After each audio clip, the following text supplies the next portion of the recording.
By the time Fallout Season 2, Episode 7 ends, Freeside is already doomed. The show doesn't scream it. No alarms go off. No one looks directly into the camera and says, "This was the mistake." But it happened. And the most dangerous part? Maximus didn't fail. He succeeded. He did exactly what he was trained to do, and that's why everything is about to fall apart. This episode isn't really about Deathclaws. It isn't even about power armor. It's about what happens when symbols move faster than consequences, and when being seen as a hero becomes more destructive than being feared. Episode 7 quietly turns Maximus from a survivor into a catalyst, and if you blink, you miss the moment Fallout redraws the map of the wasteland. Before we break it all down, here's what this theory is about. This video explains how Episode 7 uses false victory, misplaced legacy, and one overlooked decision to set up what may become the most brutal Fallout, literally, of the entire series. Why are they looking at us like that? Never underestimate the power of brand recognition. What looks like a mid-season action episode is actually a controlled demolition of hope, and it's setting the finale up to hurt. Now let's go step by step. Episode 7 begins with motion, not reflection. Maximus, the Ghoul, and the rapidly deteriorating Thaddeus are no longer wandering the wasteland reacting to danger, they are choosing direction. That distinction matters. In Fallout, agency is always punished faster than passivity. The more decisively a character moves, the faster the consequences catch up. Maximus believes he finally understands his role. He wants to reunite with Lucy and give her the cold fusion device, trusting that she might be the rare person capable of using it for something other than domination. It's an idealistic goal, but importantly, it's not naive. Maximus has seen enough brutality to know that power alone isn't salvation.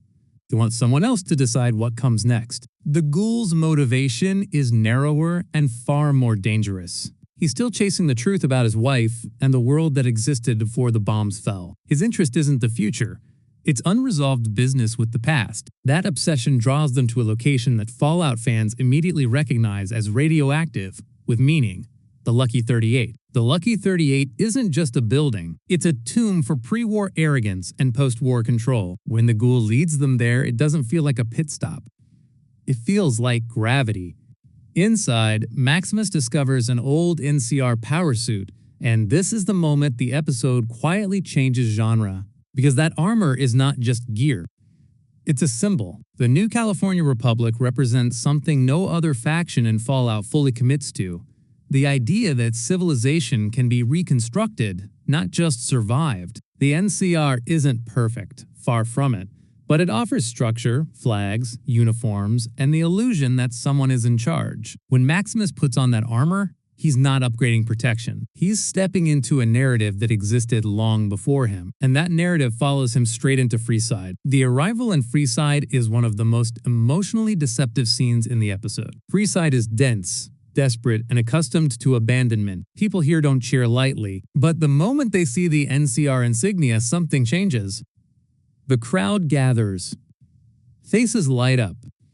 Hope spreads faster than logic. This reaction is not about Maximus. They don't know him. It's about what he represents. And this is where Episode 7 tells its biggest lie, deliberately. For the first time in his life, Maximus isn't feared. When he wore Brotherhood of Steel armor, people backed away, flinched, or hid. The Brotherhood of Steel commands obedience through intimidation. Their presence means power, but never safety. The NCR logo, however, suggests order, protection, rules. Maximus doesn't just feel welcomed, he feels validated. That feeling is the trap. Fallout has always understood that symbols are more powerful than people. Flags inspire loyalty long after leaders fail. Uniforms create expectations that no individual can live up to. Episode 7 leans into that truth hard. The citizens of Freeside believe Maximus can end the Deathclaw infestation not because of what he's done, but because of what he's wearing. And for a moment, the show lets us believe it too. When the Deathclaws appear, Maximus performs exactly as expected. His time in the Brotherhood wasn't wasted. He knows how to move in power armor, how to brace for impact,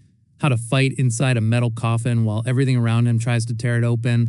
The NCR suit is clearly older, less advanced, but experience compensates briefly. The Ghoul orders him to hold the line so he can reach a crucial building tied to Robert House. And Maximus does what soldiers do best. He obeys. He engages. He fights. And he wins. The first Deathclaw falls, and the scene is framed like a turning point. It's loud, violent, cathartic. The crowd believes. Maximus believes. The audience is meant to think, this is it. This is who he becomes. But Fallout never rewards victories built on spectacle. The rest of the pack arrives, and the illusion collapses instantly. One Deathclaw is a challenge. A horde is a verdict. Numbers overwhelm training. Biology overwhelms steel. The fight stops being heroic and becomes purely mechanical. Maximus is grabbed, lifted, and hurled like debris. He survived. The gate does not. This is the moment that seals Freeside's fate, and the episode refuses to underline it. The protective gates around the strip were not decorative. They were containment. They existed to separate one of the most dangerous predator zones in the wasteland from one of its most populated settlements. When Maximus smashes through them, he creates a permanent breach.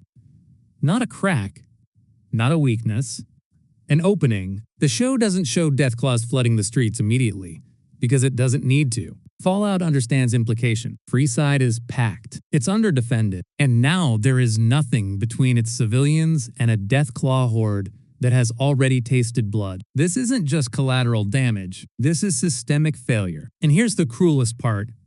Maximus didn't make the wrong decision. He made the expected one. He acted like a hero because everyone treated him like one. He stood his ground because symbols demanded it. The NCR armor didn't just give him protection, it gave him responsibility he wasn't prepared to carry. That's what Episode 7 is really saying. Legacy factions don't save people automatically. Old world solutions come with old world blind spots. And when hope moves faster than planning, it doesn't inspire, it endangers. Meanwhile, the Ghoul continues forward, largely indifferent to the chaos left behind. His focus is inward, not communal. That's not villainy. It's obsession. His connection to the past, especially anything tied to Robert House, suggests something far more dangerous than Deathclaws' stirring.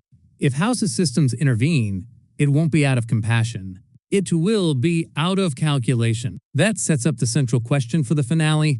Will Freeside be destroyed by monsters or saved by a machine that never valued human life in the first place? By the end of Episode 7, Maximus stands amid the ruins of a moment that was supposed to define him. The NCR armor that inspired hope is now associated with disaster. The cheers have turned into silence, and the lesson lands hard. Being seen as a savior is often the fastest way to become the cause. Episode 7 isn't filler. It isn't set up for spectacle. It's Fallout at its most confident, trusting the audience to recognize that the real catastrophe didn't come from the Deathclaws. It came from belief, and that's why, heading into the Season 2 finale, the wasteland feels more dangerous than ever. Not because monsters are loose, but because people thought the wrong symbol meant safety. In Fallout, that mistake is never forgiven.